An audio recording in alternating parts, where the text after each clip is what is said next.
시장에 보는 눈을 키우는 시간입니다. 스몰캡 하면 이분이죠. 김상표 키움증권 연구위원 나와 계십니다. 위원님 안녕하세요. 안녕하세요. 안녕하세요. 오랜만에 뵙습니다. 네, 반갑습니다. 코스닥이 천선을 회복했는데요. 이럴 때 과연 어떻게 봐야 될지 전략이 매우 중요한 시기입니다. 어떻게 봐야 될까요?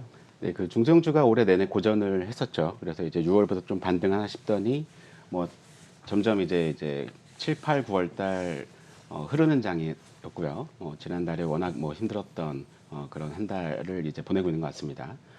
근데 이제 조정 시기가 지나고 종목에 대한 급반등이 나오고 있지만 결국 다시 종목에 대한 포트폴리오를 재편한다면 결국 성장이라는 화두를 다시 한번 좀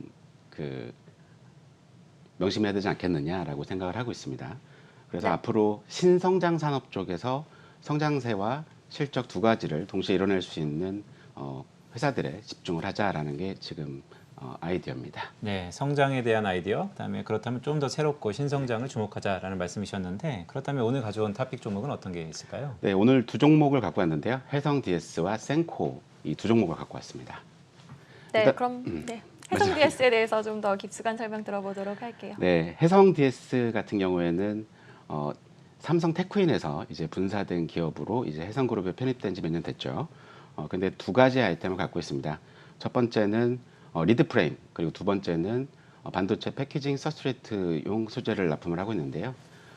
매출 비중은 한 6대 4 정도 되지만 리드 프레임 하면은 아주 패키징 방식 중에서는 예전 방식으로 이제 알고 계신 분들이 많은데요. 이 회사 매출의 절반 정도는 차량 쪽으로 들어가고 전 세계 차량용 반도체용 리드 프레임 1등 회사입니다. 더군다나 이제 자율주행차가 화두에 많이 오르락 내리면서 최근에 이제 이 회사의 역할에 대해서 부각이 되고 있는데요. 일반적으로 모바일에 쓰이는 것보다는 훨씬 더 신뢰성이 있어야 됩니다. 한마디로 10년에서 15년 정도를 버텨줘야 차량의 반도체가 장수명으로 고신뢰성으로 기능을 할 수가 있을 거고요. 그런 측면에서 차량 반도체 원가 비중이 5%에서 한 20%대까지 점점 늘어나고 있는 구간에서는 이 회사의 먹거리가 그만큼 많아지고 있고 초박막 귀금속 도금 기술이라든지 그리고 세계 최초 특허를 바탕으로 해서 티어 1이라고 할 수 있는 종합 자동차 부품업체 쪽에서 전 세계적인 러버콜을 받고 있는 회사다라고 보시면 될 것 같습니다. 네, 해성 DS 쭉 보니까 사실 주가의 적시성, 진입 시점이 매우 중요한 순간인 것 같습니다. 차량용 반도체 쇼티지에 대한 우려도 있는데 전반적으로 역시 후공정이니까 그렇게 큰 여파는 없다라고 하더라도 이러한 쇼티지, 그러니까 차량용 반도체 쇼티지가 이 기업에는 악영향이 얼마나 줄까요? 오히려 이번 차량용 반도체 쇼티지가 이 회사에서는 성장 기회로 자리 잡고 있다라고 보시면 될 것 같아요. 기존에 거래하던 주요 고객사들, 독일의 인피니언이라든지 ST마이크로 같은 주요 이제 고객사에서 다른 티어 1 업체들도 이제 마찬가지로 수급에 어려움을 겪다 보니까 패키징 솔루션을 갖고 있는 회사들에 대해서도 서플라이 체인 확장을 준비해야 되는 그런 상황으로 이해하시면 될 것 같고요. 북미 쪽에 어떻게 보면 엔드 고객사 기준으로 노출도가 낮았었는데요. 앞으로 확보될 티어 1 고객사를 통해서 북미향으로도 거점을 넓혀갈 수 있을 거다라고 보고 있습니다. 네, 그러면은 당장 3분기 실적에 대해서도 좀 어떻게 예상을 해보면 좋을까요? 최근에 아마 소재단에서는 화두가 철강 가격 상승과 구리 가격 상승일 텐데요. 패키징 서브스트레이트의 주요 원재료로 활용되는 구리 가격이 지난 5월에 이어서 톤당 10,000불선을 다시 위협을 하고 있습니다. 그런 상황에서 원재료 부담은 시차를 두고 전가가 되게 돼 있는데요. 한 6개월 정도의 시차가 지나고 상반기 때 올라갔던 가격이 하반기 때 전가되면서 이번 3분기와 4분기 연속적으로 수익성 개선이 일어나고 있는 상황이고 앞서 말씀드렸던 것처럼 전방 고객사에 대한 오더 자체는 지금 증설을 검토해야 될 정도로 너무 몰려들고 있는 상황이고 최근에 500억 원의 대규모 설비 투자도 이제 단행하겠다라고 이제 계획을 발표한 바 있습니다. 네, 수익성 향상이 기대된다라는 3분기 실적에 대한 프리뷰였었는데요. 두 번째 종목이 센코어입니다. 네. 보면 안전 환경 규제에 대한 수혜주일 수도 있을 것 같은데 전반적으로 어떤 종목인가요?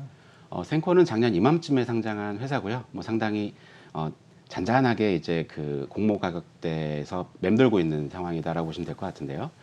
작년과 재작년 매출액이 한 200억 정도 수준이었고 이 회사의 주력 제품은 전기화학식 가스 센서를 만들고 있는 회사입니다.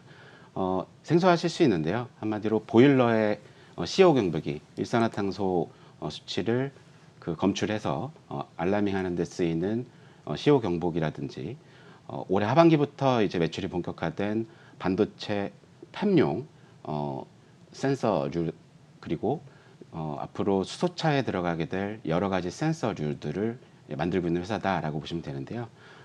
말씀드렸던 이제 그 전방 자체가 워낙 그 확장성이 높은 시장이고 우리나라에서는 센서에 대한 기반 기술을 갖고 있는 회사들이 많지 않습니다.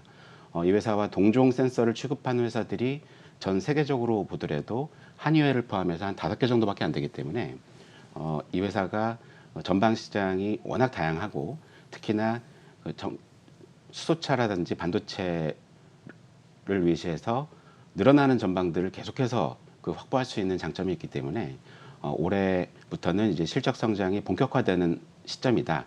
더군다나 3분기와 4분기, 그러니까 하반기 때 대부분의 매출이 몰리는 성향을 갖고 있기 때문에 올해 3분기보다는 4분기까지 계속해서 실적 개선을 기대할 수 있는 회사로 이해하시면 될 것 같습니다. 네, 그러면 일단 기술력이 좋다고 말씀을 하셨잖아요. 그런데 이제 공모가를 웃돌고 있다고 하는데 그러면 그 기술력 자체가 성장 동력으로도 좀 이어지고 있는지 궁금해요. 어떻게 보고 계세요? 네, 그 전방이 다양할수록 기본적인 그 스펙이 높지가 않으면 채택이 어렵습니다. 그만큼 주변 환경에 대한 높은 반응 속도를 갖고 있어야 되고요. 그리고 그 센서가 워낙 다양한 분야에 많이 그 부착이 되다 보니까 전원이 없이 작동을 할 수 있는 장점도 갖고 있어야 됩니다. 이 두 가지에 대한 스펙을 가장 훌륭하게 만족시킬 수 있는 회사가 이제 센코라고 보시면 될 것 같고요. 네, 전반적으로 전방의 가스 센서의 수요가 매우 중요할 것 같은데요. 숫자 얘기 좀 해볼까요? 실적은 네. 어떤가요? 좋은가요? 작년까지는 사실 그 200억 정도 수준 매출액에 뭐 한 자릿수 그 중반, 후반을 왔다 갔다 하는 실적이었습니다. 근데 이제 올해부터는 대규모 이제 그 해외 수출이 다시 코로나로 인해서 위축됐던 부분이 살아나고 앞서 말씀드렸던 신규 전방에 대한 고식성 아이템들이 실적에 그 합산이 되면서 연간으로 봤을 때는 한 20% 이상의 고마진을 향유할 수 있다고 보고 있고요. 사실 이 회사의 매출 성장성은 그 붙이는 만큼 이제 들어갈 수가 있습니다. 그래서 고객사들에 대한 이 회사 제품 수요는 계속해서 늘어날 거고 가장 이제 주목해서 볼 점은 산업재해 안전에 대한 규제가 점점 강해지고 있다라는 점에서 이 통사와 더불어서 이제 구독형으로 그 납품이 되는 서비스도 지금 런칭을 준비하고 있기 때문에 수익 구조는 갈수록 좋아질 수 있다. 그리고 광급이나 프로젝트성 매출액이 항상 4분기 때 몰렸던 시점을 감안하면 지금 시점에 4분기에 대한 실적 기대감을 좀 높일 수 있는 회사라고 보고 있습니다. 네.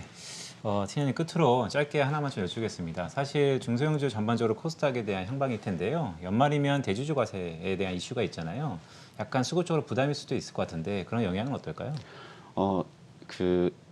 올해도 사실은 그 피해가지는 못할 또 큰 산일 수 있는데요.